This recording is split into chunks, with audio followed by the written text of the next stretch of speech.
नहीं, मैं इस तरह करूँगा, मैं इस तरह करता हूँ ना, पहले मैं आपको बुलाता हूँ, ठीक है, ताकि आप जरा थोड़ा सा स्टेज सेट करें, ठीक है, and you manage the panel, फिर बाद में जब क्वेश्चन आंसर पे आएगा फिर मैं आ जाऊंगा, ठीक है ना? That's probably the better way to do it, क्योंकि आपको सब्जेक्ट का पता है, आप थोड़ा थोड़ा साथ साथ मैनेज करते हैं। आई नो, वो तो कोई इशू नहीं है, it's big deal, but I think you are the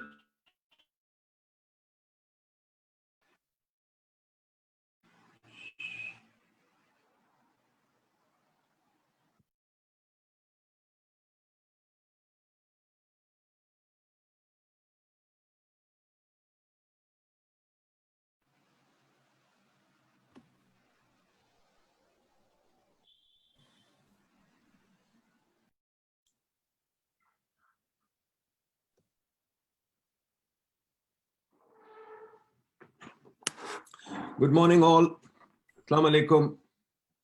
Welcome to the PID webinar.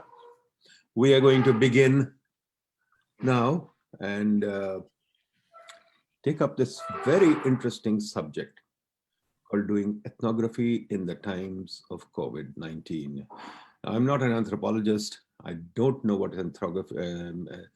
ethnography is, but I really wanted to learn, and I requested Dr. Zulfikar, senior PIDE member, to help me do this, and Dr. Zulfikar has been very kind. He's put the panel together. He's really the author of this webinar.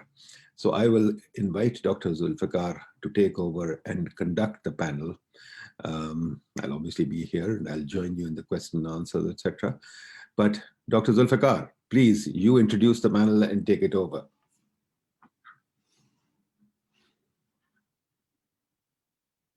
Dr. Zulfikar? क्यों जी, doctor साहब हैं कि नहीं? जी sir, doctor Zulfikar साहब हैं। उनका mic देखें, ठीक है? सर म्यूट है माइक उनका। अनम्यूट करें डॉक्टर साहब, unmute your mic. Okay, let me unmute. Okay. Go ahead, doctor साहब। Okay. डॉक्टर साहब कैमरा भी ऑन कर ले। डॉक्टर साहब कैमरा भी ऑन कर। Am I audible now? You are audible, बिल्कुल ठीक। तो मंसूर, वो कैमरा असल में मेरा जो है वो ओके, वो नेट ठीक नहीं है, तो it's not stable, so my voice is breaking, तो इसी तरह ठीक है without video. So thank you doctor Nadeem. Let me thank you all the speakers for sparing their time for this interesting webinar on hello. जी, go ahead, Zulfikar sir. Can you? Okay. Thank you everyone for joining and sparing this webinar. That is a very interesting topic that we have selected on ethnography, doing ethnography in the times of COVID-19. So today we have with us a distinguished guest. They are the best ethnographers in their own right. So as you already know that we have already shared a brochure with all of you. So today we have Shama Dosa, who is from Habib University, followed by Amin Jafar, and Amin Jafar from LAM, Laila Rajani, cultural advocate from that, and Dr. Nadeem Rao, Dr. Rao Nadeem Alam, and Ikram Babshah from Qajar University. So thank you everyone once again. So as you know that many of us already know that we are going through a difficult time, and now COVID has changed and reshaped our life. So in this difficult time, it's really difficult for all the ethnographers to continue their research. So I will start from a very basic question and would invite Dr. Rao Nadeem Alam to please enlighten us about the basic and please give us basic insight into ethnography, so that our audience should know, because audience is not very well about this term ethnography. So Dr. Rao Nadeem, can you please educate us about ethnography, what is ethnography, and then we will move how ethnographers have redefined or changed their methodology and strategy to continue their research. Over to you, Dr. Rao Nadeem Alam. Thank you, Dr. Zulfikar. Thank you for giving me this opportunity, and thank you, Vice Chancellor Sahib, Dr. Nadeemul Haq, for providing us this platform and organizing this webinar. I'm trying to put up my screen over here. Let me try that, and so that. Oh, all right. Thank you, Nabil Sahib. Okay. I've made a short PowerPoint so that you can follow what I talk about. I'll be bilingual if you allow me, because we have a lot of students attending this seminar. Yes, please. Go ahead. So, sorry. Yes, sir. Please, go ahead. When I came across this title of this webinar, I was confused that if I have to talk about cyber anthropology, some other form of ethnography, which is more about being digital or conducting a digital ethnography. So I was quite confused. And then when I sit back and thought about what shall I do, kindly put to the next slide, please, if you could. Thank you. So I thought that I must start with the basic definition and the basic idea of ethnography. Ethnography was a result of a prolonged stay of Bronislaw Malinowski. He was a Polish national who was teaching at a British university, and he was conducting his fieldwork or research in distant areas where, like, he was out of the boundaries of the British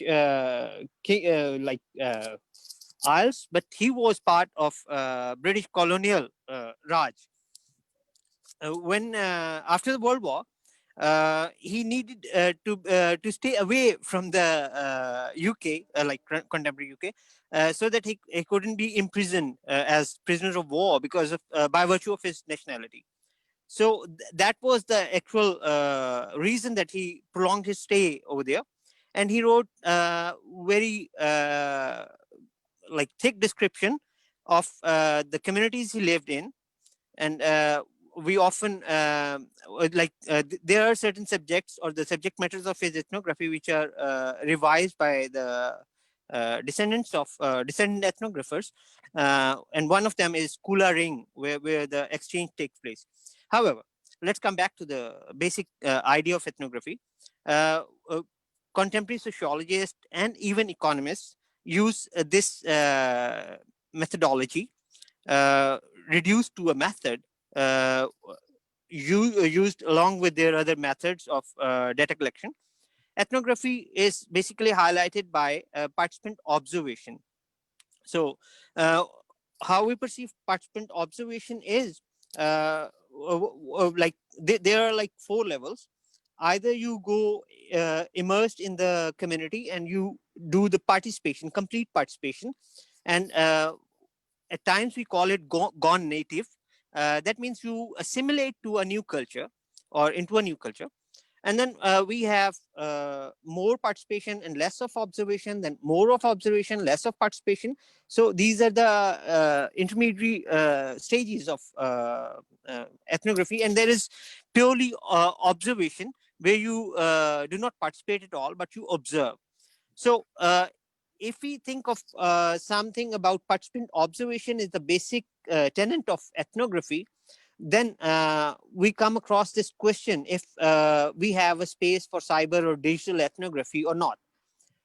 However, this is already negotiated since 1920 by Margaret Mead. She was more into pictures and putting on pictorial representation of the community or things like that. So that is already a part, like using images or later on sketches and further moving images. Like even in the similar time frame, we had visual anthropologists like Flaherty, who made Nanook of the North. He used this protagonist, Nanook, to depict the life of Eskimos. So we have digital intrusion or digital tools used as part of ethnographic data collection. But such digital assistance is always a tool to enrich the ethnographic experience and the ethnographic data. So the second highlighting feature of any ethnography is prolonged stay in the community and with the community. So that gives you a chance to understand the complete day cycle, week cycle, month cycle, and the year cycle of that community. So usually we start with one annual function and end up with the next recurrence of that annual function. So it's a year-long stay in the field. And once we have this idea of ethnography, I must point out that if we think of pandemic as a risk factor, there are already certain risk factors involved in ethnography, which includes a risk from different diseases. Like if I mention Yanomamo, that's a tribe. When Britishers went over there, sorry, Americans went over there, they went in a multidisciplinary team, and they had biologists and medical scientists as well, and they did their blood profiling as well. So their experience with them was that there would have been contagious diseases or things like that. So it is part and parcel of an ethnographic research in classic sense that every ethnographer is vulnerable to diseases, to new forms of torture. So this kind of risk is always there, and it is part and parcel of our evolution of ethnographic experiences. Can we go to the next slide, please? All right. Then we have to understand COVID-19 and place how to relate it to ethnography. So there are different dimensions to it or aspects to it. First, if we are afraid of COVID-19 as pandemic, which hinders ethnographic practices, then we have to think about or wait. That leads to different decisions. And often these decisions are weighed by the anthropologists or ethnographers by themselves. If they think that they have a stronger immune system, or the community they are going to is in isolation and cannot get COVID, such false assumptions, I'll still think that this is my personal position, that these might be false, and we must save ourselves from such a pandemic, which is unpredictable, which does not have any vaccine. So we should stay at home. We should not go for for an ethnographic fieldwork. However, there are other dimensions to the COVID and ethnography. For example, taking COVID-19 as subject matter of the ethnography. So that gives us an opportunity to observe the impact of pandemic on life, lifestyle, culture, social patterns, and behaviors. For example, if people are using it as an excuse, how it transformed the lives of people around us. Because in an ethnography, an anthropologist or an ethnographer is seeking the patterns of behaviors, which are certainly embedded in patterns of culture. So we learn about patterns of culture in one community and present it to the larger audience who belong to other communities. And then there are other multidisciplinary uses of ethnography. If we have to think about COVID-19, and then like I already gave the example of sociologists using ethnography as their research method. So public health can use ethnography to understand COVID-19 and its social impacts and social embeddedness or cultural embeddedness of the pandemic. So this might be another dimension to it, where we can debate about. Sir, can we move to the next slide? I'm trying to be brief. However, we have to think of ethnography as means to certain ends. And apparently, I came up with this binary of academic and research ends. If we have to think about academic ends, then we have to think about what level of degree, and by degree, I mean bachelor's, undergrads, graduates of master's, MPhil, or PhD students. And for all these three levels, we have different aims or the goals in our minds, and which are the part of our andragogical training. The first one is for undergrad. We try to make them learn the skill of using ethnographic data collection tools and methods. That includes interviewing techniques, conducting focus group discussions, conducting conversational interviews. So if we have to train them in such skills, that could be done without exposing them to a community where they have a pandemic or the higher prevalence of such disease. However, when it comes to a larger, to the higher degree of MPhil or PhD, we have in MPhil we have an aim to make them integrate the theoretical orientation and to produce more theoretical complexities within integrated into their thesis or their field, like the end result of their field work. So there we have to there again we have this opportunity to restrain them from exposing to COVID, and we can make them use other dimensions of ethnography, and they can be like something like they can do it with their own in group. And then we have PhD. That is something crucial, that we need to make him an independent researcher or her an independent researcher. In that case, we need to make him go to the community, but certainly at that level of research, we expect such researchers to be mature enough to protect themselves, to follow the SOPs, standard operating procedures for protecting themselves from such a pandemic. And then the second end is research. We have to think about that, if it can be like postponed for the time being, or we have to do it right now. Like I gave an example of a public health inquiry. So such scientific inquiries cannot wait, because it is more of arbitrary nature, and they need to do it in the similar temporal and spatial arrangements which is going on around them. However, there are certain development oriented research, for example poverty related or maybe environment related, which are not that like their temporal aspect can be waited for a longer period of time. Can we move to the next slide? I'll just try to end it.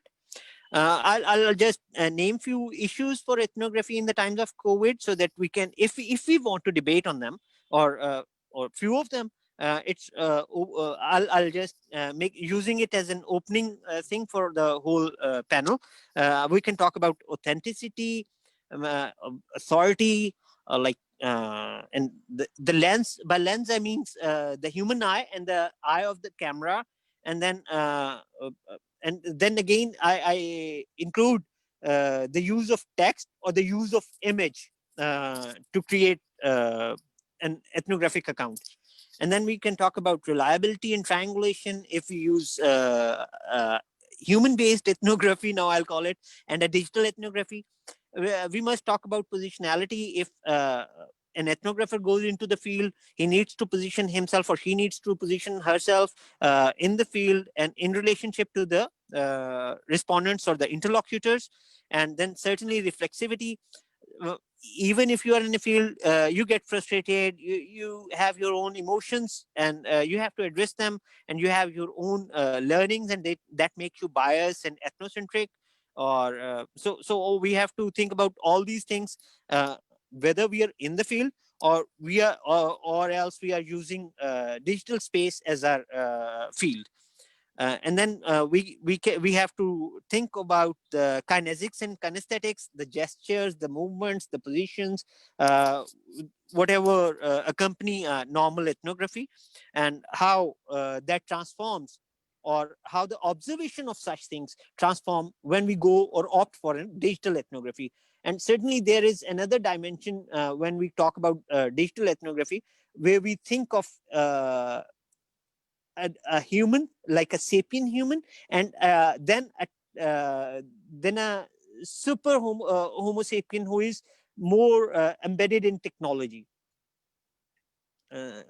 Let me address Dr. Saab's question. If ethnography only applicable to primitive people? No, sir. Ethnography is not applicable to primitive people only. We can use it in contemporary research as well. It could be about modern systems. It could be about corporate sector. It could be about an organization. We have organizational anthropology. We have certain other anthropologies which deal with the contemporary culture and contemporary social subsystems, I'll call them. Or Sure. let's go to the last one. That's thank you, and I'll restrain myself here so that other panelists can talk about all these things. Okay, thank you very much, Dr. Alam, for a very brief overview of ethnography by discussing history and development of the approach. We know that's very important, and it is also very important that our audience should know this interesting approach or methodology that anthropologists are using today in the time of COVID-19. So now I would move to invite Dr. Ikram Badshah. Dr. Ikram, can you please explain in simple words, since Dr. Rao, gave us, extensive overview of of ethnography. We know that it's very important for anthropologists to go in field, and it is also very important what positionality he or she adopts when someone is in the field. So it's also very important that you are on the site and off the site. So since we have in our panel some of the experts on digital ethnography, so we will discuss more on once we are not on the site. So Dr.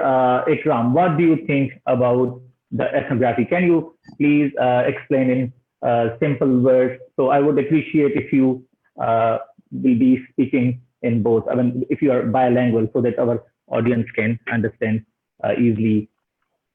Over to you. Thank you, Dr. Zulfikar. All those students and participants who are from the different discipline, not from the anthropology, for them, the word ethnography literally means writing about the people. While in the discipline of the anthropology, we anthropologists or ethnographers are supposed to visit a particular area and live over there for an extended period of time, and to write about the total social aspect of the people in detail. So the detailed description of the people based on the participant observation. Participant observation is that we are supposed to observe the ongoing activities of the people and how that ongoing activities of the people are going to link up the various social forces and social institutions of the society. Now, every human behavior is not a singular aspect. It is a multifaceted one. Multi-social forces are going to influence the behavior of the people. So how we can understand the behavior of the people? We can understand the behavior of the people by deciphering or by interpreting the meaning they are going to attach with the particular behavior, with the particular act. Now, as human beings, or we can say that they are basically the meaning makers, that through the particular meaning, our social world around us is become meaningful. So our world is shaped, the physical world is shaped by the meaning we are going to attach with a particular sound or with a particular sign. Now, how we can interpret that meaning and that sign? We can only interpret that meaning and that sign while living in the particular social setup. So everything is contextual, everything is situational one. Now, ethnography is basically, the basic objective is to describe the lives of the people other than ourselves. So with the accuracy and with certain sensitivity is also attached with that. So the detailed description, along with that, if you are going to describe that in detail, certain responsibility and certain ethics are also associated with that description. Now that responsibility and that ethics, we need to keep that in our mind, is ethnography is all about face-to-face interaction. Now this and social intimacy. Now the pandemic has totally changed this, and face-to-face interaction and social intimacy and the fieldwork, long extended fieldwork is not possible due to the COVID. That is why we have no new norms, and that is social distance. So we need to observe that social distance. But at the same time, it is also our need to conduct ethnography. So we have the only option left with us is online ethnography or digital ethnography. In the traditional ethnography, just like there are certain research ethics associated with that. For example, we have the responsibility to consider the consequences of our action and the consequences of our research, and we have the responsibility to keep the confidentiality of the respondent if they do not want to expose that. So at the same time, ethics are also attached with the traditional ethnography, but now in the pandemic situation, there are different new ethics are associated with that, and that new ethic is that being ethnographer can be a root of the danger for the vulnerable people, or for those people who are going to conduct research on that, or from whom you are going to acquire a certain data. So you are a risk for them. How we can minimize that risk? We can minimize that risk through the digital ethnography. Now this, but it doesn't mean that we will discard the traditional ethnography, which is based on the participant observation, which is based on the an extended stay and the locale and the particular field. Now, not only the definition and the dynamics of the field and the locale is also changed now. If we look into the pandemic, being in the field is the first thing which not only it has changed the dynamics of our research, but at the same time, in the COVID situation and the current situation, this conduction of the field work is not possible. So we can say that now through the digital ethnography, our home become a digital home. But one of the basic dilemma is that how we can make our field as a digital field, or what are the components that we can attach with our field or with our locale to bring it there to the computer screen. Now we have online tools as mentioned by the Dr. Rao. We have many multimedia, the media platform which offer to the opportunity to be in contact with the respondent of a particular area. Now, as we cannot be present at the same time over there, so the only option is digital ethnography. But at the same time, there are certain limitations that is attached with the digital ethnography. That limitation may be that one of the basic purpose of the ethnography is immersion. That being a researcher, being an ethnographer, being a sociologist, we are supposed to penetrate into the conditions and how that condition are going to influence the behavior and thinking pattern of the people. Now, through the digital ethnography, I'm afraid that we will not be in a position to experience or to penetrate ourselves into the condition that how the people are acting or behaving in a certain way. So the certain limitations are attached with that. The digital ethnography is basically, it is not an end product as mentioned by the Dr. Rao. It is just like a fluid phenomena, and that fluid phenomena always work in such a way that it gives more liberty to the ethnographer at the same time. A liberty in a sense that you can develop different strategy at one in the same time. While in the traditional ethnography, you can follow one strategy at the same time. While in digital ethnography, you have the opportunity and the liberty where you can engage multiple people at the same time. So strategy is flexibility in the strategy is one of the added aspect of the digital ethnography. But at the same time, I'm emphasizing on this word immersion, penetration into the social condition, where we can understand the behavior of the people in a certain way. Without realizing or without experiencing that condition, I'm afraid that we will miss some of the important aspects of that. Now, the researcher in the digital ethnography, he or she has the liberty to construct their field work or field site in a certain way. Now, that field work may be out of the messy web. The ethical dilemmas can also be associated with that, or we can say that we are going to conduct research in such a way where we are supposed to develop a certain framework. Now, if we are going to conduct research in the society where there is a certain boundary or there are certain limitation associated with that, while in the digital ethnography, we have no boundary. That is, no boundary, no, and even time is the concept of the boundary and the concept of the time is also different. So at the same time, you can access multiple people at the same time, and being an ethnographer, you can also be engaged in multiple activity at the same time,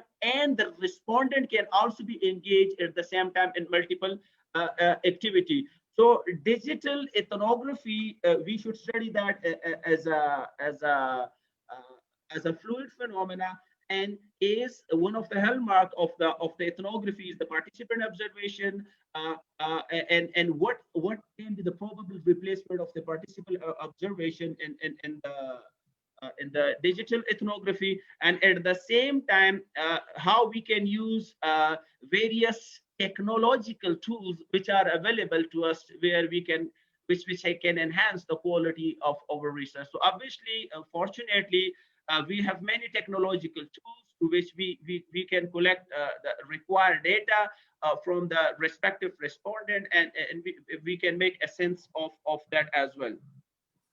Now, for example, we can also conduct the online focus group discussion in the digital ethnography.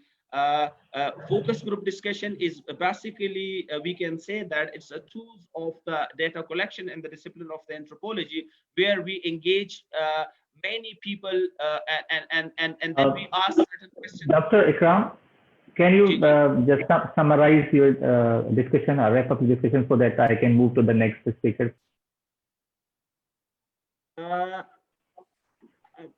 I think the topic is very interesting and is very lengthy. So let me ask some or question to generate a healthy debate. The question is, some of the question is asked by Dr. Rao. So I'm putting some of the question. That is the limitation of the digital ethnography. That how we will deal with the public space and with the private space in the virtual world. That is one of the questions that we need to discuss. Secondly, how we can aid the voices of the marginalized class in the virtual world, particularly in the digital and online ethnography. And what about the politics of the ethnography, that all the platform and all the communication apps are developed, keeping in view the commercial aspect of that. And the last question I'm going to give to the panel, that is the dynamics in face-to-face interaction is totally challenged from the virtual world. So how we can cope up with that? I have done with what I want to discuss. So I hope that we will generate certain debate, and from that debate, we will have certain constructive alternative of the methodology, that how we can conduct research in the pandemic situation. Thank you, Dr. Zulfikar. Thank you very much, Dr. For a very enlightening discussion. Yes, you're right, that's very lengthy. So we cannot cover every dimension that relates to the ethnography in one seminar. So with this, I move to invite Shamadosa to please Shema Dosa, can you enlighten us about digital ethnography? As we know that anthropologists and ethnographers have redefined themselves. So much before arrival of the pandemics, we relied on ethnography. So you know that ethnography we used to deal with online communities if we wanted to conduct research. So as you are working in Karachi, so you know that anthropologists are not supposed to just focus on primitive on the rural areas. So they have moved from primitive cultures, although focus is still on some of the primitive cultures. So they have moved from the primitive culture, from the rural spaces to the urban spaces. So we were working in Karachi. So can you please tell us about the digital ethnography? How important is this in today's pandemic? Over to you, Shema. Sure. Thank you very much for having me, and I'm very pleased to be here to talk a little bit about digital ethnography, and we can talk and touch on ethnography as well.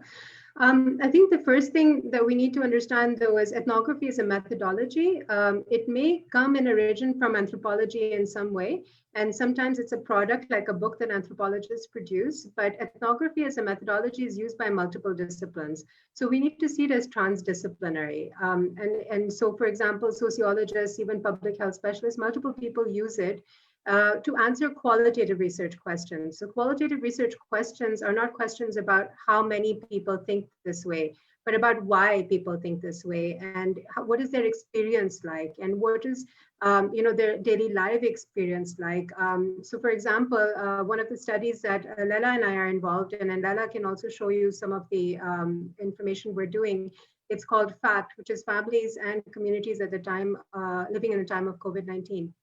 And we are very interested in a couple of research questions because we are doing a feminist digital ethnography. So we are interested, feminists are particularly interested in power relations and about understanding gender differences and what happens when there's a pandemic, how does it affect different people differently, taking what we call an intersectional lens, which means that all women are not the same, all men are not the same, so their positionalities are different. So an urban woman who works in an office space, her life experience is very different from, say, a rural woman or a daily wage earner, and her experience of living through a pandemic and what it's like to live with her family.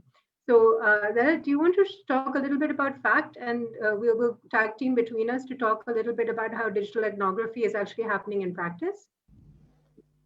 Yeah, absolutely. Thank you so much, everyone, for having us. And as Shema outlined, the bigger questions that we are addressing, in fact, talks about how pandemic is affecting people differently, and to kind of document that, but to also kind of use that knowledge to inform policy in the coming years, because this is not just a one-time event. And this is like a pandemic is what in policy circles or in sociology we would classify as disaster. So like, how people are reacting or responding to the disaster differently is the aim of the study that we are trying to explore.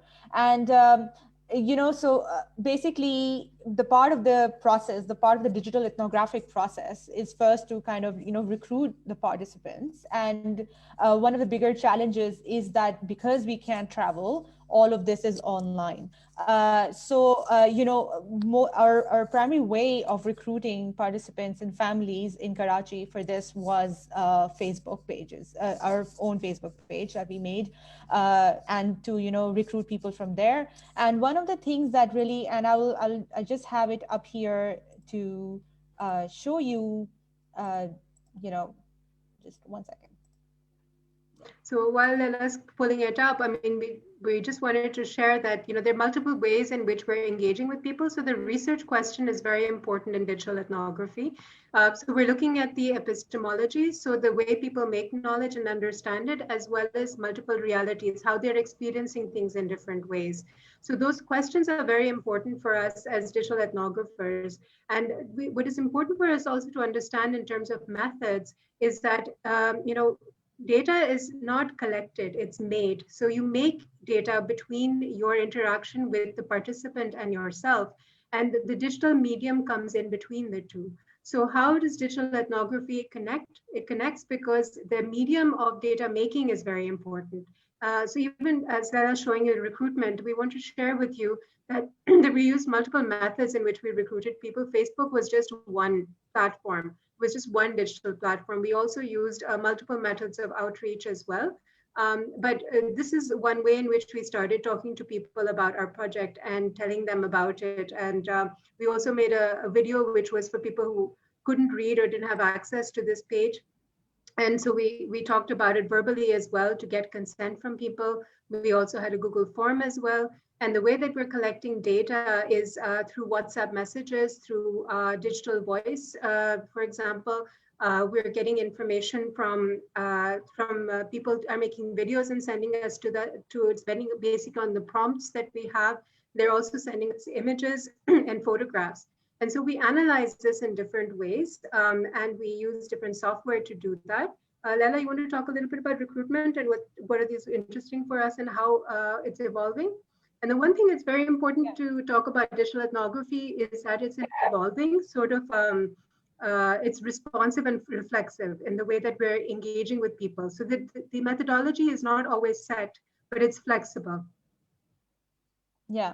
And I think it's important to also understand that, we tend to think of digital ethnography as a replacement of real ethnography, like, the real ethnography being like going out in the field, and then like the online ethnography or digital ethnography being like a backup plan. But it's ontologically a different way of doing research where, as Shama was talking about, multiple realities, right? So there are all these different ways in which people inhabit this world, and online spaces, Facebook, Twitter, Instagram, TikTok, are not unreal. They're also real spaces which we inhabit, and what we do on those spaces have real direct impact on our offline lives. And so, kind of treating these online spaces as these real spaces that are worth investigating and exploring, and could be a great trove of information and data that, then you can use to analyze human behavior or say something meaningful about humanity, is really special. So, so basically that we're employing all these tactics and all these tools to contact people and to, and one of the things that was really important for us is inclusivity, because that's one of the things of feminist research method as well, that, like, it's inclusive. It takes account of people's abilities and disabilities and how to kind of access the people that we want to interview and we want to be part of the study. So one of the things that occurred to us in the beginning of the recruitment was that a lot of people, so initially, if you see the earlier post, we had our phone numbers and our email addresses. People were asked to call us or send us a text message. And what was happening was that a lot of people, we weren't getting a lot of responses. And, this came up because we have a big team of people who's working on this. And one of the things that we realized is that a lot of people feel anxiety in, picking up the phone and calling. Like, if I have to do it, I probably wouldn't feel very comfortable texting somebody, hey, I want to be part of your study, if I don't know anything about them. And so, collectively, we came up with the idea of Google Forms, because, we realized that, if there's a form that is, you just have to click the link and you just sign up by answering a couple of questions, it's easier to do that. Now, the thing is that the form is deactivated because our study has finished recruitment. So I can't show you exactly where the form is, but it asks just 3 simple questions, like, where in Karachi do you live, like a bigger locality, something about, like, how would you like to be contacted? And it's asked for a screening interview schedule, like, what day are you free and when can we call you? So just a very brief questionnaire, but it just the idea that, people just had to click on their phones and, like, fill out these 3 questions instead of calling somebody who's a stranger or texting somebody, made a huge difference. And we saw actually quite a spike in our recruitment because of this little change. And, just thinking about like how to make digital ethnography more accessible, like, you know, how to kind of introduce these tactics so that people feel more comfortable in being part of your study. So that was kind of, you know, a little bit on the recruitment process. So Laila, I'll just talk a little bit about the fact that, look, when we talk about digital ethnography, it's a little bit broader than the notion of nethnography. Nethnography specifically looks at social media, whereas if you're looking at digital ethnography, it's much broader. It can be even about communication. Like one of the interesting findings that we have is around COVID, around how people were coping and spending time together, was people started watching Artugul as a family.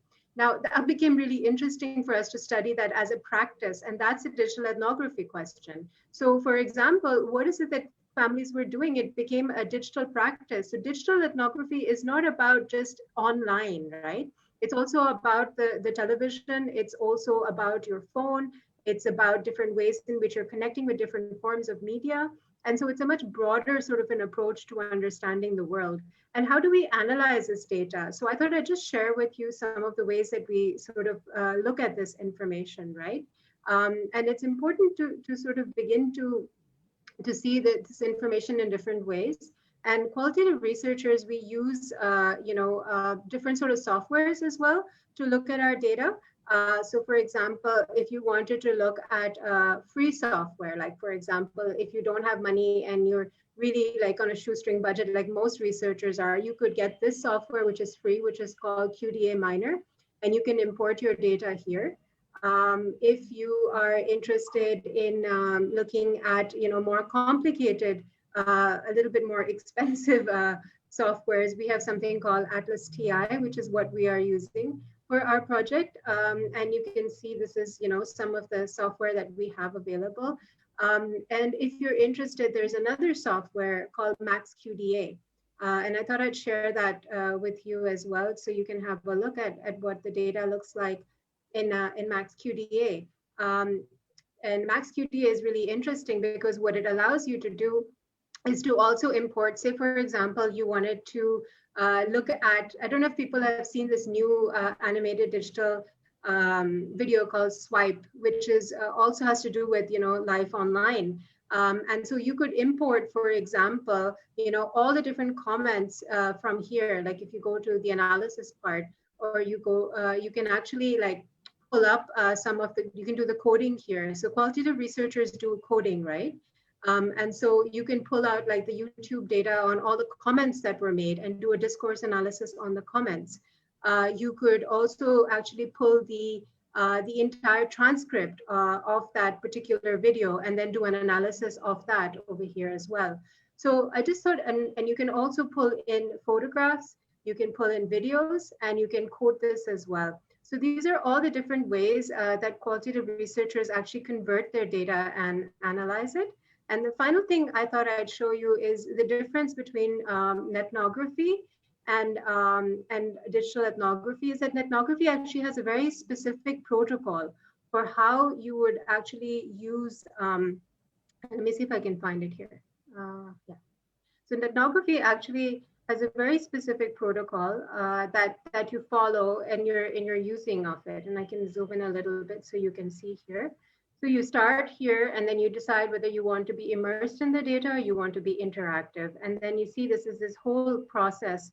It's a very step-by-step protocol of how to go about doing it. Whereas digital ethnography is a lot more flexible, it's immersive and it's broader in its approach. And I'm happy to answer a lot more questions that you have. Another experiment that we did was with Photovoice, which I did with students at Habib University, where we talked about what the experience of living in the context of COVID online was. And it was a participatory action research. So you can also create participatory action research spaces that are digital ethnographic at the same time to engage with participants designing their own research question and coming up with their own analysis. So all these things are possible in the sphere of digital ethnography. I'll stop there. Thank you very much, Shama and Laila. And both shared with us interesting facts about ethnography. So now I would like to invite Amin Jafar. Amin Jafar, I just wanted to ask a very simple question.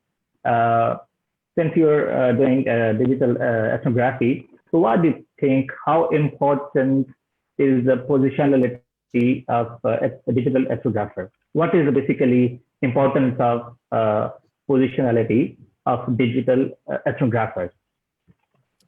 So, thank you, Dr.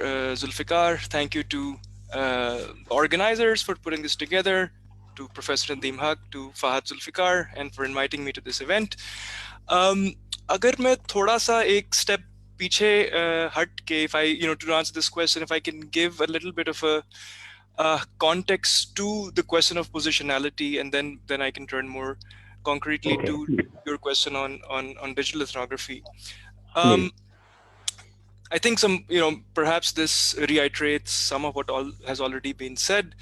लेकिन जो ethnography है, अगर उसको आप as a methodology जो है वो देखें, so what is really unique about it? Here, so keep it in English. There are some foreigners here. Okay, so what is really original, unique, and also very powerful about the method is that it is really about inserting yourself into a social context, into a web of relationships, right? So you're not simply observing, but you're also part of the context that you are studying in some way. What that requires is that you establish some kind of position in the social milieu that you are studying. So you're not simply just talking to people, but you are actually establishing an active role in whatever social setting it is that you're studying, right? Now that obviously does not mean that you have to go native all the time. What that means is, so for example, in my own recent study of Sufi shrines in urban Punjab, of course I did not present myself as someone who is a Malang, for example, right? I present myself as a student, or later on when I became part of a faculty, I presented myself as that. But I visited the shrine regularly. I participated in the activities, and they started calling me professor at some point. So but I had a particular kind of role within that world, in which I was part of the everyday life of this context. Now, what that means is that you have a certain kind of deep engagement with the object of your study. The challenges of positionality in the digital world, I think first of all, it stems from the fact that there are many things that simply you cannot study digitally, right? So for example, all three of my ongoing research projects, the one on Mazar I mentioned, but the other two are on urban politics in Lahore, in two different mohallas in Lahore. And the third is a study of the waste and recycling economic sector of Lahore. Now, all three of these topics cannot be studied online because the social milieu in which they operate are actually located in a physical world. So it is not possible to do digital ethnography on these kinds of topics. Now, what that already means is that, especially in our context of Pakistan, digital ethnography becomes quite limited, because as we know, there are large sections of our population that are not online. And most of these sections of our population are already marginalized, already those whose voices are not being heard through various platforms, including through research. So it's already a major challenge over there. The other, I think, challenge of digital ethnography, and here I think I can turn to the question of positionality in this, is that we as social science researchers are using certain kinds of concepts for social formations. Example, if we consider an example, the word community represents a certain way of understanding a social formation, right? You see a group of people together and you say this is a community. Now, when you say, or when you use the concept of community to interpret what you see, you are making a particular kind of analytical move as well. You are saying that this is a group of people that are connected to each other, that are related to each other in a particular kind of way. Now, if we take these concepts that obviously come from our, social worlds, and we translate them into the digital world, I think that is a serious issue of translating concepts. For example, if you want to study something like Twitter, or if you want to study something like TikTok, now, of course, people are engaging with each other, people are establishing relations with each other, but can we use the concept of community to describe the way people are connected to each other on platforms like Twitter or TikTok? Can we use concepts like tribe or even network to talk about, many of the forms that digital relationships take? I think that's both a challenge, but also an opportunity. Because what we are able to do in terms of positioning ourselves in digital worlds is to actually explore, new kinds of ways in which human beings are, forming relationships. And ethnographers have to simply, take the lead of actually what happens in the world. Your position inside the field has to reflect the available, sets of positions that exist in the real world. So if one has to study a social formation that does not have a concept as yet, and I think many of the things that we see in places like TikTok, for example, it is not easy to describe what these relationships are, right? How these people are connected to each other. But we also know that this is now a rapidly increasing way in which people relate to each other. These digital mediums are really the one of the frontiers of human relationships. And in order to position ourselves, we have to really then position ourselves similarly to what the users and the participants of these virtual digital worlds are doing as well. So one has to sort of become either a user of TikTok or a commentator on the various videos you see. One has to, in a sense, participate in the technology in the set kinds of ways that are available to do so. But in it, one is both confronted by the challenge of interpreting what it is, but also the opportunity of doing the exciting work of figuring out the direction that human relationships are taking in our contemporary world. Thank you, Amin. Yes, I totally agree what you said. Yes, sometimes some topics are very challenging actually, and you give example of two fish finds. Yes, there is a connection between ethnographic research methods and some social spaces. So be it shrine or some other space. So now I will put up a last question to Laila, and then I will hand over the floor to Dr. Nadeem for question and answer. Laila, Rajani, I have a very simple question. Since Amin shared about some of the challenging topics that it is very difficult for digital ethnographers to engage some of the communities. And since you people are working in Karachi, so I think when you are working on street children, I mean, it becomes very difficult and not impossible, but challenging. How basically you would engage by using methods from digital ethnography to street children? Over to you, Laila Rajani. What is your take on this?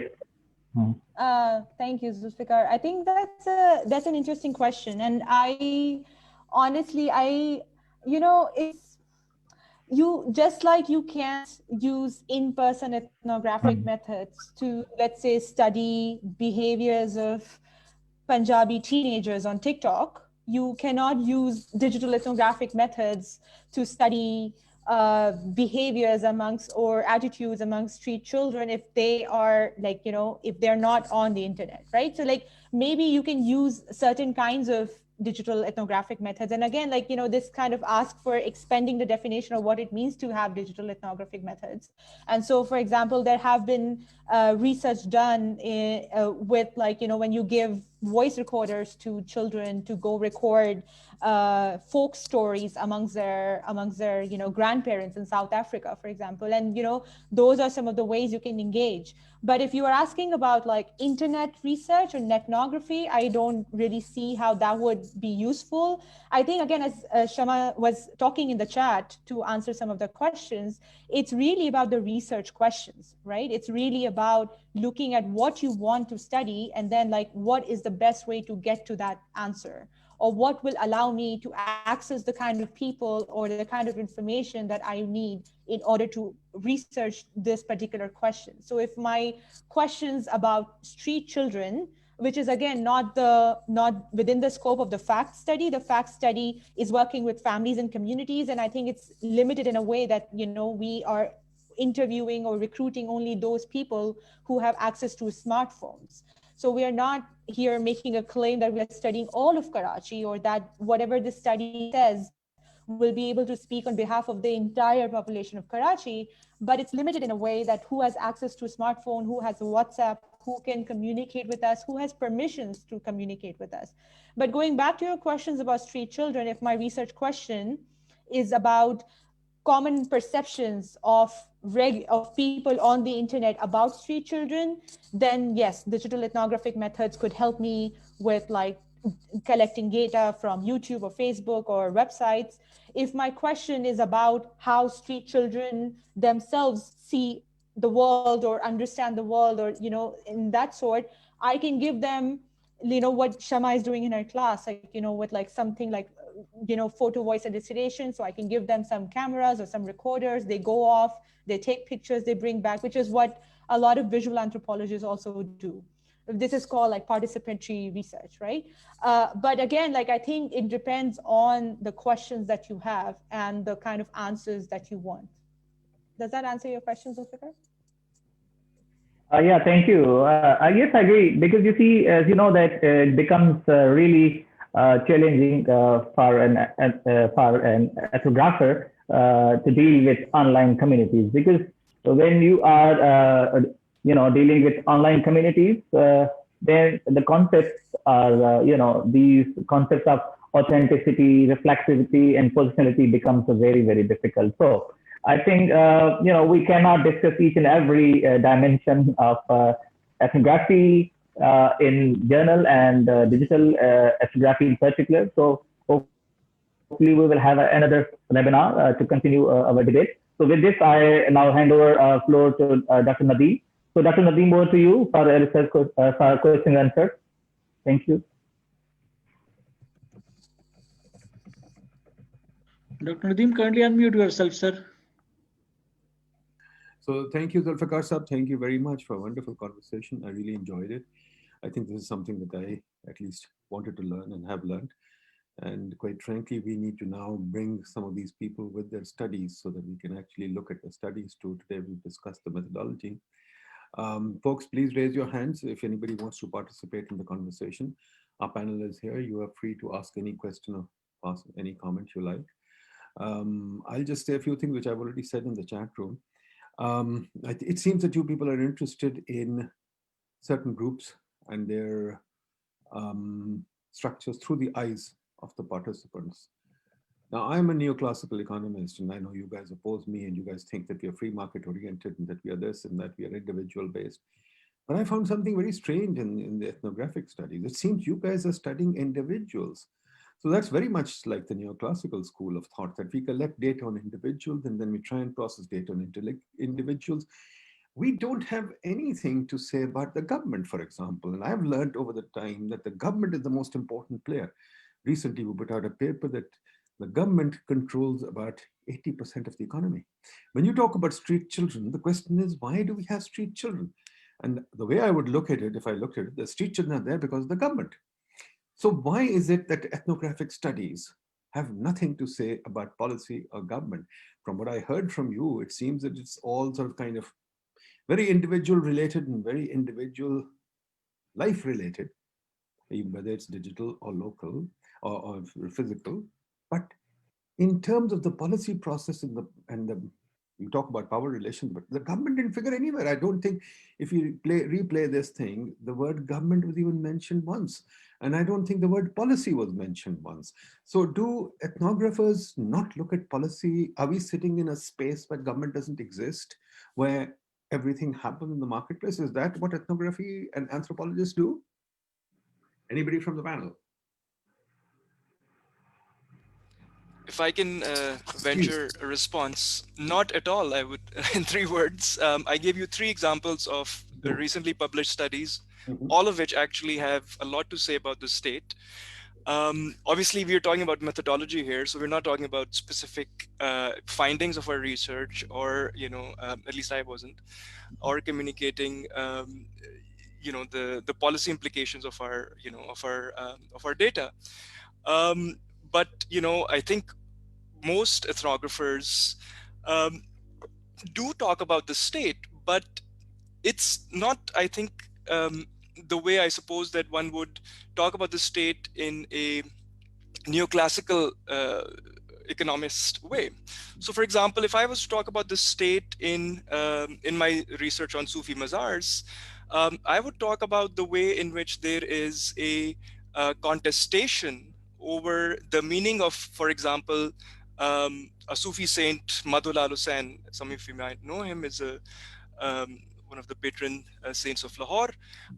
So the narrative that the state offers about who Shah Hussain is versus the various ways in which other groups offer contesting narratives, and how those contestations take place within the space of the mazar, how the state seeks to enforce a certain discourse about what Sufism is, what the cultural life of Sufi shrines should be, and how it seeks to impose that on the practices of the individuals that come to the mazar. So yes, the state is there, but here it is in the form of a narrative, it's in the form of a discourse, it's in the form of trying to shape the practices of individuals. Now, of course, I'm not interested in the policy implications of this, but that's for folks who are interested in policy, for to do with as they see fit. That's I think that's really the burden of figuring out policy is is not always to be put on the ethnographer. I think it's for those who are interested in policy to be making use of these studies as they see fit. Great. Anybody else? Lela, Shama? I think I do, just building off of what, Amin talked about. Part of the fact study, one of the thematic areas that we are looking at is institutions in times of crisis. So, how do public messaging, information, is absorbed by people? Like, how do they make sense of it, and how that guides their daily practices? And so again, like, if you're talking about state, that is what part of ethnographic research, at least the way I understand it, is also to see how communities or people make sense of the state. That is also very interesting, that how are they making sense of it? What do they understand from the state policies, and how do these policies affect their day-to-day lives? And in the fact study that we are part of, that's one of the basic thematic area that we are focusing on, that for example, you have these phone when you call somebody and you get these messaging about COVID, right? And that changes. It was a different messaging in the first wave, there was a different message between the 2 waves, and now there's a different message. And so even these institutions and these ideas, these policies, how do people make sense of this, and how that affects their day-to-day lives, is really interesting to the questions that we are looking for the answers. So Okay. May I, sir? Please go ahead. For me, your question about mentioning government and policy is actually because when an anthropologist conduct an ethnography, they are often trained in a classical sense to be non-judgmental. And non-judgmental does not only include being or avoiding ethnocentricity, rather it also includes not placing recommendations at the end of his or her research. So that might be one reason that in academic research we often ignore this aspect that you are talking about. And certainly we are transforming and evolving as a discipline. So contemporary PhDs, like I can quote two examples. One is of that of Waqas Salim. He conducted field work in a community where he observed the political behavior of people, the voting behaviors as well. So how factions are made, and the economists are familiar with the game theory. So Frederick Barth has already used this notion of game theory of formation of these groups. The second thing is the second example I'll quote is that of former IG and elite fellow Said Mahmood Nasir. And he conducted his 20 years long fieldwork research that was quite an impressive ethnography with Gujar Bakkarwals. And he is planning to go into litigation even after his retirement, and he's planning to he's like searching for the possibilities of publishing his PhD research in the form of a book or a monograph. And we are thinking about how to extend his previous research into new forms of giving new dimensions to his previous experience of ethnography. And that certainly includes policy at national level and provincial level to give rights to these nomadic communities. So that includes their right to the roots and mobility, and their rights, their grazing rights in the forest. So they are taken as enemies of the environment and ecology. Whereas if we see their ecological services, they are when they migrate with their goats, they are the reason that we have a tree line up to 6,000 feet, 6,000 meters. Otherwise, we wouldn't have trees on these mountains if these nomadic communities weren't mobile to that level. So we have certain policy implications and studies which can be which shall be used as baseline studies for policy making. Anybody else? Ikram Saab, do you want to say anything? Shama Bibi, anything? Okay, then let me. Yes. Go ahead. Go ahead. Yes. Ikram. Yes. Now, let me answer your question in the context of knowledge as a sellable commodity. So, in most of the other disciplines, they always sell their knowledge and they present that knowledge as a sellable commodity. While in anthropology or ethnographer, they always create voice for the voiceless people. So their knowledge is not always in the interest of the so-called state, because state always serve the interest of the dominant people, those people who are politically and economically powerful. So we anthropologists are always providing an alternative discourse of the understanding.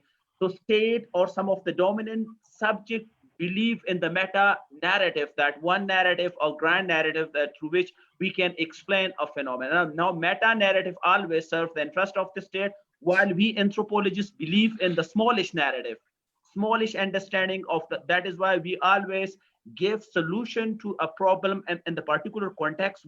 So we cannot apply that solution on the whole society. We anthropologists are against the sweeping generalization of any knowledge. So in that sense, but the anthropologists do conduct a study on the bureaucracy, on the state institution, even the elitization of the state, that how the state is emerged as a powerful entity and how that powerful entity has been replaced by the corporate sector. So again, the nature to which we are going to study the power, we are mostly interested in the power at the micro level, not at the macro level. Now, power associated with the state is the micro level power. We anthropologists are interested to look into the power at the day-to-day interaction. And for us, every act is a political act. Now, politics at the national level and politics at the micro level, there is a difference in that. That is why we never give policy-related suggestion to the state, and we are against the sweeping generalization. So, in that sense, we can say that our approach is specific to the context and specific to the situation and a certain social setup, as mentioned by the other panelists. Great. Let me turn to the floor then. Shahid Saab.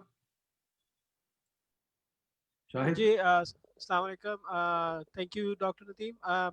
This is interesting that in her talk, Leila just mentioned something about expectations and some of the studies. And during the talk, there was also mention of a study regarding the behavior of voters, if I remember correctly. Now, my question relates to this very aspect. If somebody from this team panelist can answer that. In economics, we have this expectation augmented Phillips curve, which basically, Phillips curve is basically trade-off between inflation and employment, and then later on expectations became a part of it. Now, my question is, has anybody or are there any studies out there which had sought to study the behavior of people or the expectation of people in terms of every government coming in and their outlook on what their economic policies would be? I mean, was their expectation inbuilt? Had they expectations that nothing would change their economic policies, every government is the same, or did they expect something else? What's their expectations from every government? Does it change or does it remain the same? Ijaz Minhas Saab, panelists, please note the questions. I'll come back to you to answer the questions in total. Ijaz Minhas Saab. Thank you, Dr. Nadeem, for arranging this very interesting webinar. My question to the panel is, how do you write an ethnography? What are its essential parts? Thank you. Okay, anybody else, folks? Don't raise your hands later. You always do. If you want questions, raise them now. Okay, panelists, I'll come back to you. I just want to add one more question on my part. It seems to me, or maybe I'm wrong, maybe I just get this from this impression, but nevertheless, it's an impression that you people are interested in questions that are kind of marginal to society. You are interested in nomadic cultures or primitive cultures, or in the Thana Kuchari, not that, in the shrines or whatever. Whereas the fundamental problem that newspapers and everybody is talking about is the Thana Kuchari system, which is kind of oppressing the people and kind of in every little transaction. As I said, we measured this, the footprint of the government, and that comes to 80%. A government is into every aspect of our bloody life. And yet, you people, as I heard from you, you say that you're not interested in policy and the state really marginally impacts on you. So in a sense, anthropology, will it help us in trying to understand the policy process? Will it help us in trying to understand, for example, street children, fine, but hey, the way I look at it, the way PID looks at it, that we've shown it by our research, that they're there because of the government. They're not there for any other reason. They're because the court actually ruled that there should be no poor in Islamabad. The court ruled that in Karachi you can't build. So, I mean, hey, these things are fairly obvious, staring us in the face. And you guys are telling me they're not of interest. So, I mean, I don't know. Is anthropology going to help us or is it not? Is this method useful to us? Because we are interested in helping, we are interested in seeing if we can move society forward. We are not the old style anthropologists like Margaret Mead or whatever, just studying the gorillas. Because we're not gorillas, we want to be active. So, over to you. Guys. I'd like to respond to that. I think that I don't think anybody is saying that anthropologists are not interested in policymaking processes. In fact, applied anthropologists are particularly interested in policymaking processes, and most of the research funding we get are from development organizations who are interested in sort of influencing policy, developing policy frameworks. So, I mean, we're interested, for example, in how laws and legislation are being made. Like, for example, I'm very interested in looking at the female parliamentary caucus and how the laws that came in, especially around the Women's Protection Act, and the processes and decision making around that came about. So that's very interesting for us. Anthropologists are not just looking at, for example, interviewing people or collecting data just from focus group discussions. We're actually interested in archives and documents as well. So we would do policy analysis based on, meeting minutes, for example, or, the recordings of what's happening in the parliament as well. So I definitely don't think that anthropologists are not interested in the government. I mean, even if you're working from a development anthropologist point of view, you cannot deny the fact that the government is the largest service provider available here, and that not-profit organizations will never be able to replace the state. So at the end of the day, I mean, the lens, even if you're a critical anthropologist, is coming from the fact that you want reform, you want social transformation. And so the type of research you would do would be looking towards influencing policy. And just the type of work that I do, for example, I look at sexual and reproductive health. So I'm looking for policy advocacy, so evidence-based actions, right? So definitely ethnographic work and anthropological work can influence and sort of give a critical analysis and provide that sort of support for transformation in terms of policy changes and gaps in policy implementation. In addition to that, if you take a participatory lens and you're looking at community involvement in, for example, participatory governance and studying those sort of questions, how do you create demand for policy change? How do you create, if you've got a supplier for great, we've got lots of laws, but how do we get them implemented? So there's all sorts of interesting approaches that, for example, citizen tribunals and other sort of PRA methodologies that are also used by ethnographers and researchers to do that type of research. So I definitely would not agree with you. Anthropologists are very interested in the state. The state affects every single part of what we do. Okay. And if I can also add to Shama's point, I think what I was trying to communicate was that it's not that the state is absent from studies of ethnographers. By the way, I'm a sociologist, not an anthropologist, but I would defend anthropologists on many of the accusations that have been hurled at them. But firstly, there is one thing is to look at a certain sector of society from the perspective of the state, right? Which is, I think, what you are suggesting, Professor Huck. The other is to actually see the state from the perspective of its subjects or citizens, whatever you prefer to call them. And I think Leila also pointed this out, that for a lot of ethnography, and I think Dr. Graham put it very succinctly when he said that it's actually what is the experience of street children or those who are working with waste, those who are marginalized from various sections of society, what is their experience of the state? Now, when I said that for policy, I mean, the state is usually not interested in those things, right? I mean, if the state is interested in those things, that they would be looking at those studies and they would be sort of, making policy, keeping, the experience of these individuals and the impact of the state on these individuals in mind. The state is, I think, central. I agree with you, Nadeem Saab, on this point, that is central to the lives of everyone in the contemporary world. I think it's also an important point to talk about the writing aspect of ethnographies, because I think it's one of the distinctive qualities of this methodology, that it combines a descriptive style of writing with interpretation.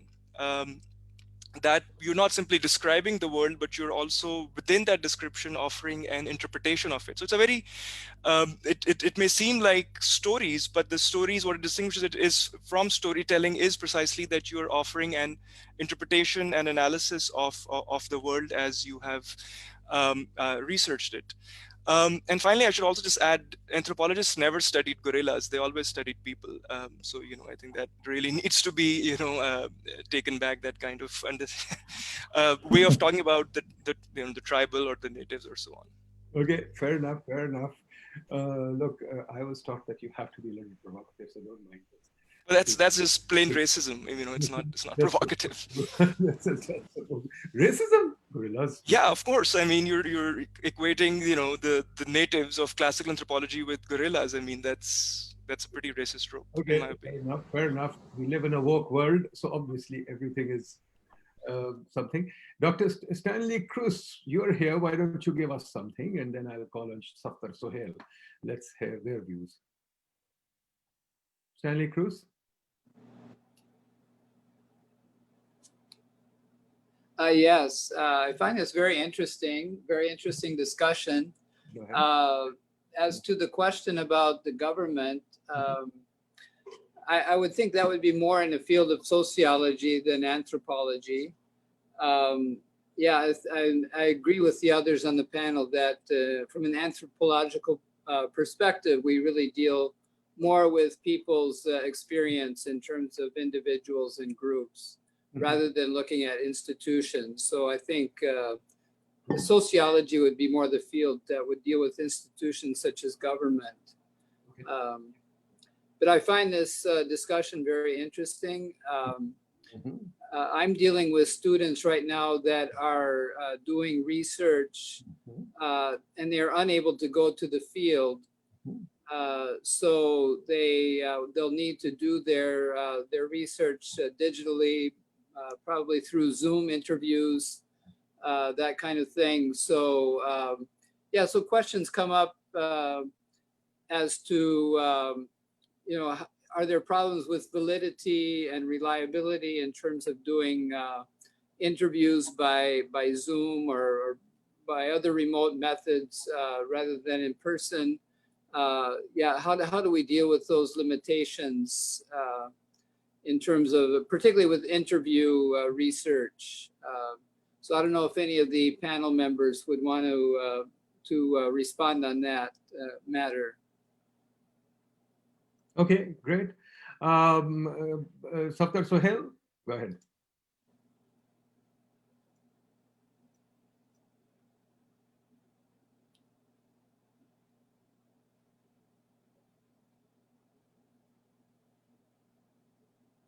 Oh, Seri Open. Seri Open, will you please speak?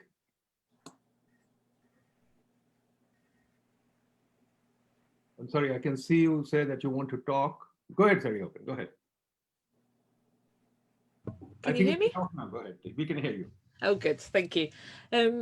I guess one of the positive sides of COVID is that I'm much more aware of these kind of international events and can join you from the UK.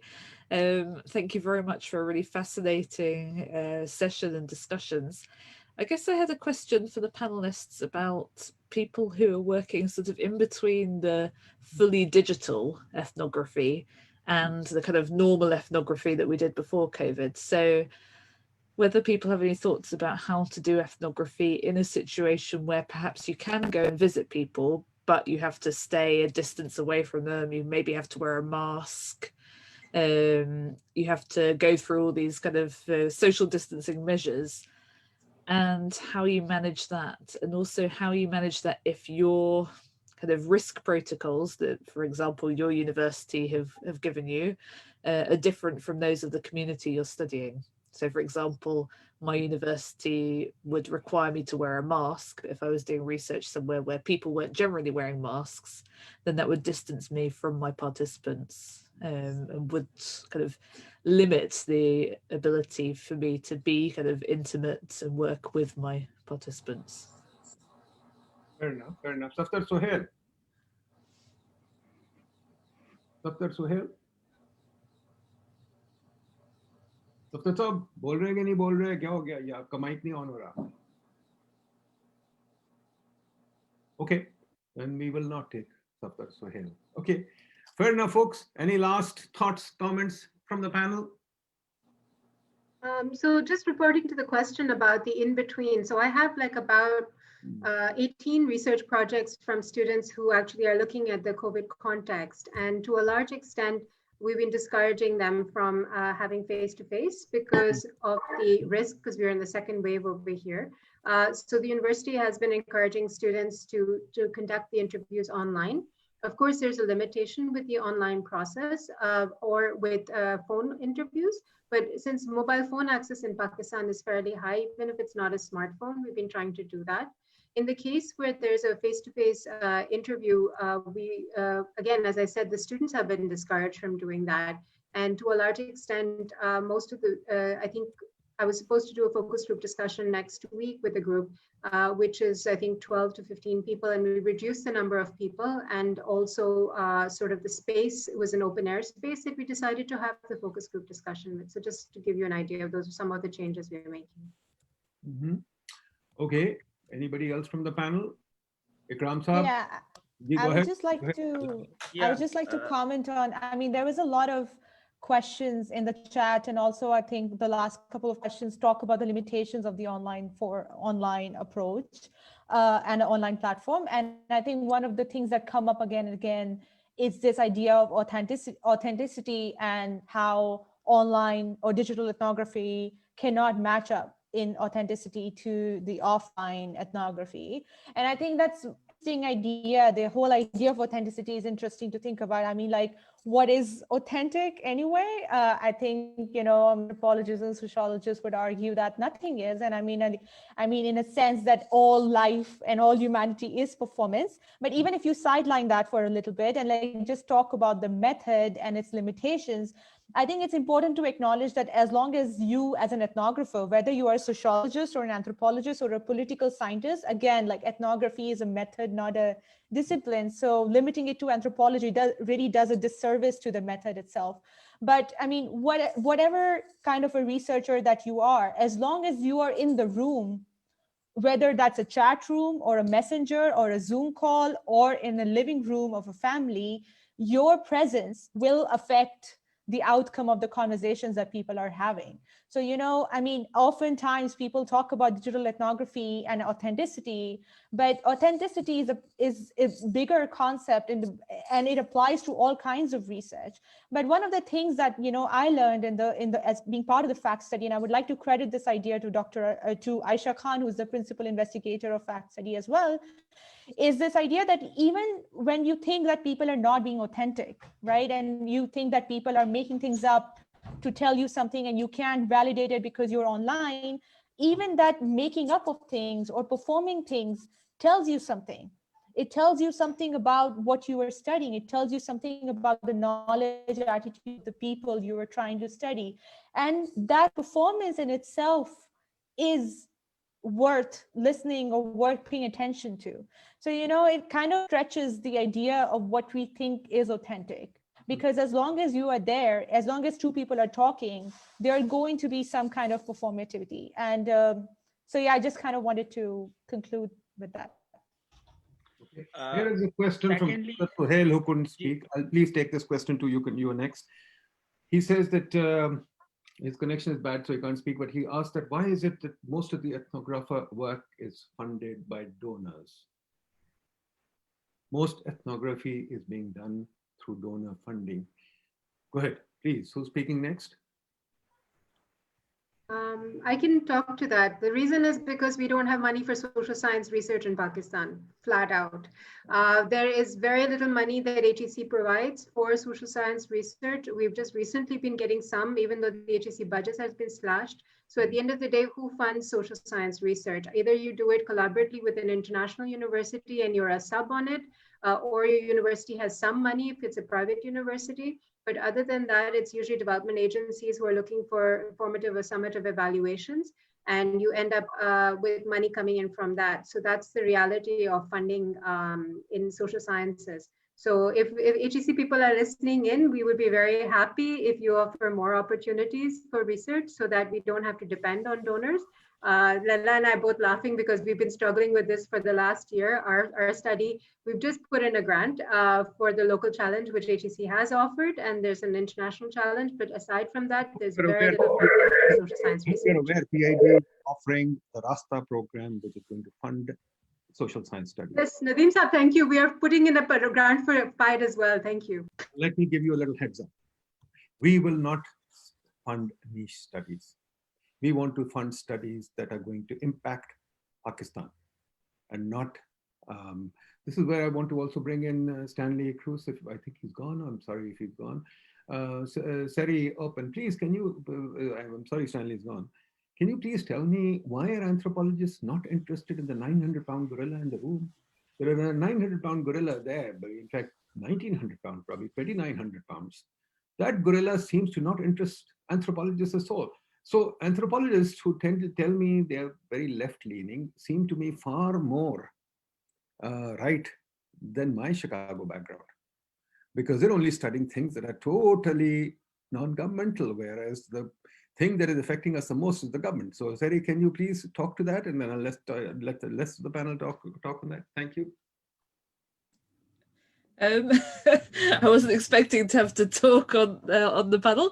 I mean, I can add my thoughts on that, which is that in my experience, anthropologists and ethnographers are very much interested in policy and speaking truth to power, in questioning the kind of, particularly when policy and policymakers are affecting the day-to-day lives of people. So my own work on migration, one of the things that I'm very interested in is the way in which policymakers' rules about who is and isn't allowed to cross a border, for example, who is and isn't allowed to get a visa, how that shapes the lives of ordinary people and their families. So that is very much, in my opinion, a policy relevant topic. And in fact, if we look at the number of anthropologists who work in development issues, in criticizing some of the development policies that have put people's lives at risk through the building of dams, for example, or other big sort of large scale projects, then they're very much talking or attempting to talk to policymakers. One of the issues that anthropologists and ethnographers face is because we do qualitative research, it's very difficult for us to say things like 52% of people had their livelihood damaged by this building of a dam, for example. Because we can't provide numbers like that, but what we can do is provide real life examples of how people's lives are affected. Unfortunately, policymakers don't really want to listen to the stories, they want a number, something that a fact in inverted commas that they can count. And that's one of the reasons why policymakers aren't so interested in listening to anthropologists, which is a shame. Okay, thanks. Okay, last words. Amin, would you like to say some last words? Yeah, I guess I would just pick up on something that that Sari mentioned, which is, something that's been at the heart of the ethnographic enterprise, and that's something that I think Leila and Shama are also seeking to challenge, which is the kinds of power inequalities that characterize the research methodology itself. Because you're not simply sitting in an ivory tower and collecting data through graduate students conducting surveys and so on. You're actually in the heart of the world, and you are in many cases but engaging with folks who are obviously in positions that are quite unequal related to yourself.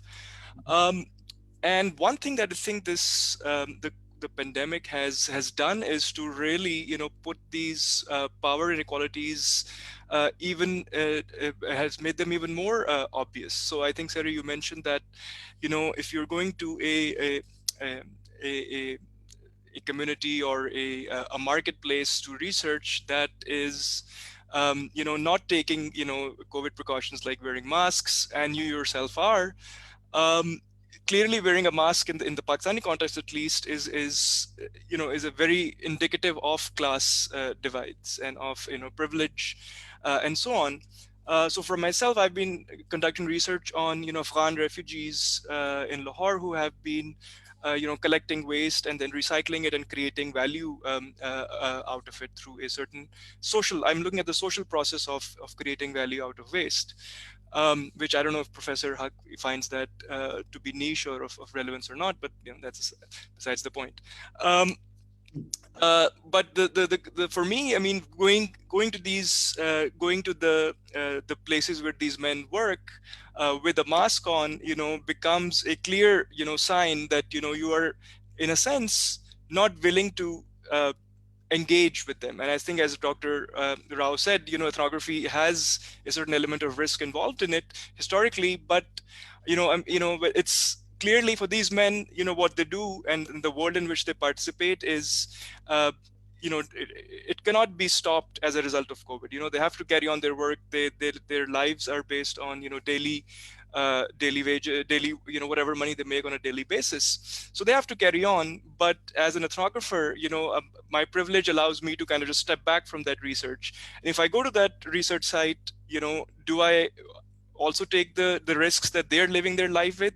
Being completely immersed in that world obviously requires that one takes the same the risks, the same things that they come up that they have to experience on a daily basis. But of course, as ethnographers, we don't take all those risks, even today or even before this time.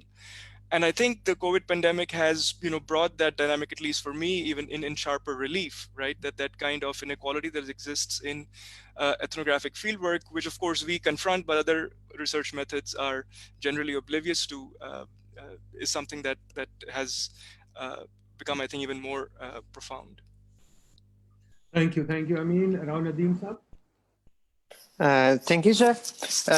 I would like to give few anecdotal remarks about different comments and things.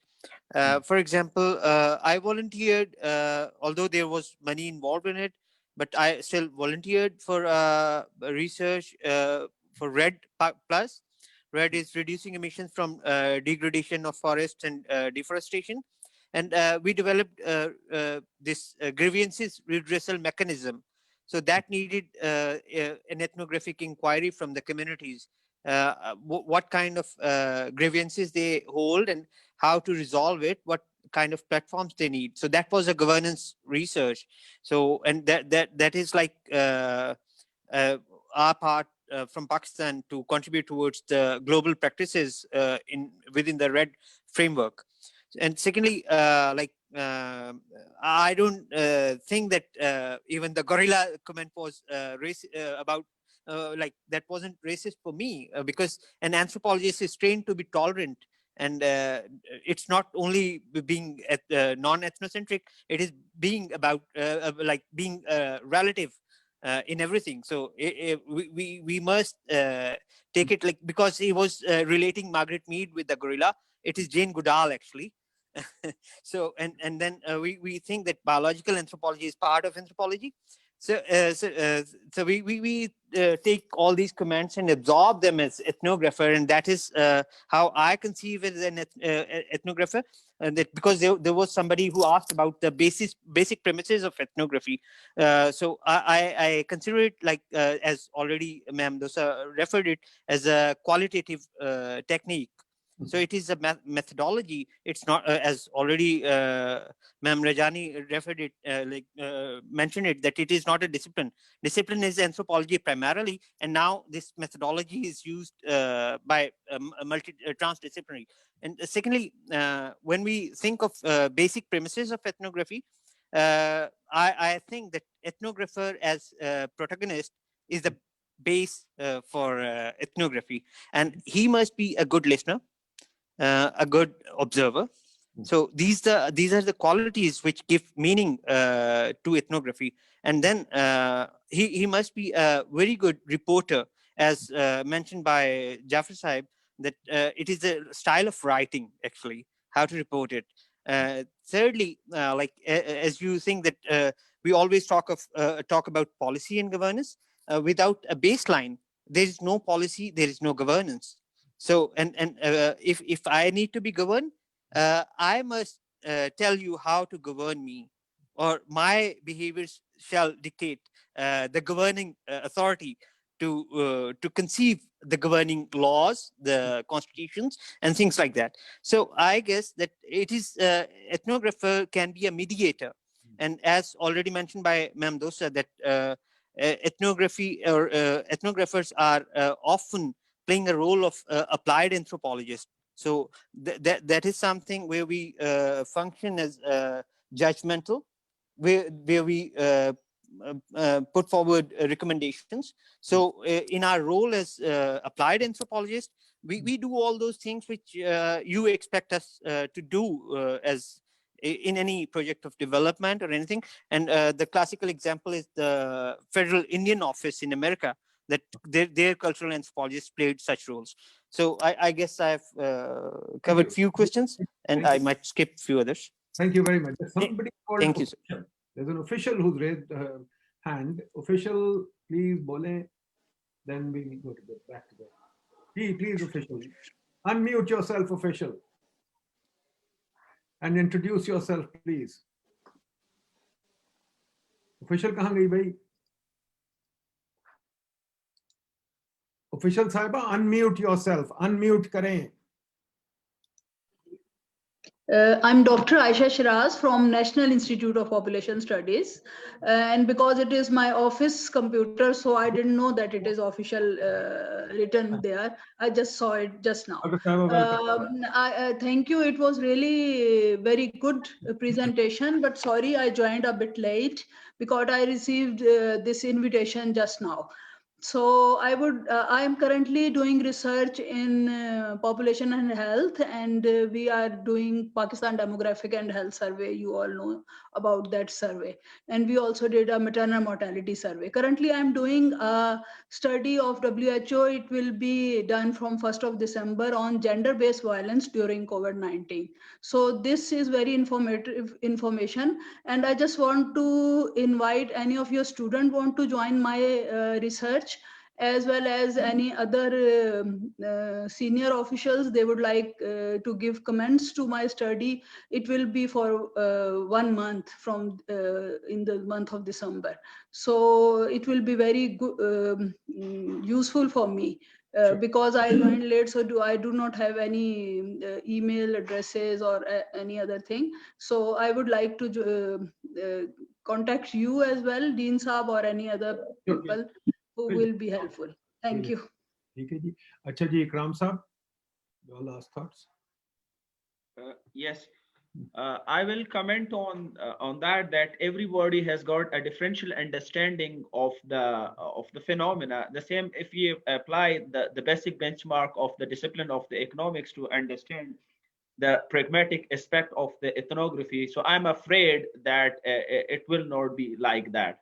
Every discipline has got its pragmatic utility, and if you are going to use the stand or the benchmark of particular discipline, and if you are going to observe the contribution of the other discipline by keeping the superiority of your discipline in your mind, so this may be an injustice. That is why Professor Huck's approach is quite econocentric, as we anthropologists and social scientists, particularly the sociologists and anthropologists, give importance to the things which are socially constructed. Now, this reality of the progress, this progress, improvement, development, pragmatic is socially constructed phenomena, and how and who is constructing this, and how and the people are going to design that, and how that construction is going to influence perceptions of the people and worldview of the people. Is your definition of the development and progress may be different from our definition of the development and the progress. That is why the anthropological contribution for the development of the country is equally important as the economic contribution or the economists are doing. So every person is doing and contributing in the development of the country, but that is different one. So the differential understanding is always there. Ethnography and ethnographic research is equally pragmatic and utilitarian in nature as other researchers are. So is this some of the participant of the view that the Professor Huck used the racist remarks. So we anthropologists, particularly the sociologists and the anthropologists, we always discourage the ethnocentric approach, that the superiority of one subject over the other subject. All subjects are equally important and equally contributing in the development of the society and the development of the country. Thank you so much. Thank you. Anybody else, folks? Lela, do you want to say any last words? Anybody? Your last chance, then I close the thing. Nobody? Amin and Dr. Whatever, sorry. Go ahead if you want to say anything. Last words. Shama Dosa. Okay, fine. If there's no last words, then I'll just close the webinar. Ladies and gentlemen, thank you very much. I think it's been a great discussion. I really enjoyed it. I will just say, I think it's an unjust charge, but then when we are used to these woke labels, young people who think they can just label somebody and get away with it. We've got the recording. We can show you what happened. There was no racist remark. Anthropologist to study primitive societies and gorillas. I've just read Joseph Henrich. The whole book, 2 books, are comparing gorillas and primitive societies and learning from there, projecting into the modern world and saying how institutions and societies are formed. Jared Diamond, the same story. You go to Ian Morris. I read Pop's anthropology. That's all I can say. I'm not an academic in anthropology, but everywhere it's the same. So the woke charge was naive, but I can take it. It doesn't matter. Naivety is part of the discourse. But please don't carry it away with you that that charge was not challenged. That charge was fully challenged, and that charge was naive at best, because I said Margaret Mead studies gorillas. We are not gorillas. Now I mistook it. I didn't mean, I should have said Jane Goodall, but obviously my memory is not that great. It's got nothing, there was no racism there. It's just all woke nonsense that we are living with these days. Label people without thinking. Okay, folks, we've learned a lot today. Thank you very much. We will call you guys again. We will look at your work. I just want to say one thing. It's not about econocentricity, or it's not about whatever. Government is a socially constructed thing too. This is what Hendrik is talking about. This is what Jared Diamond is talking about. Government is also socially constructed. They talk about primitive governments and then extrapolate to the modern government. And I think that we should, this is my view, I'm not imposing it on you. I never impose views on webinars. This is just my view. We should talk about the 900-pound gorilla in the room. That's it. I'm not forcing you. You should do whatever you like. I'm not absolutely in any position to force you.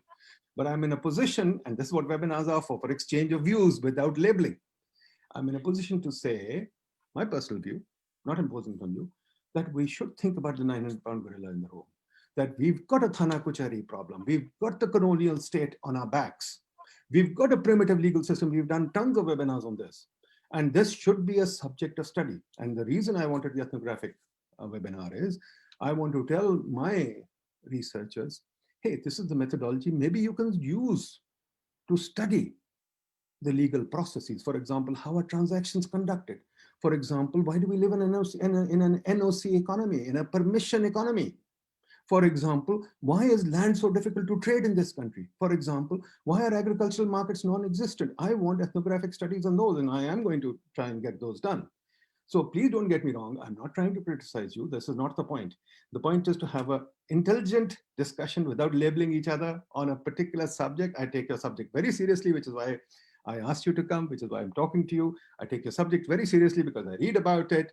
I could even talk about another guy who's got a very interesting storytelling thing, and he's got a great consulting firm out of it. I've forgotten the name now. He does the storytelling anthropological approach, and he uses it very well. He studied terrorism in Pakistan using that approach.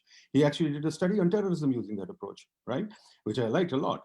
So look, don't take it personally. This is just a discussion of ideas, and yes, we differ, as we should. I keep telling people, if you don't differ, go to the mosque. Only place I don't disagree is the mosque. Everywhere else, I'm a contrarian.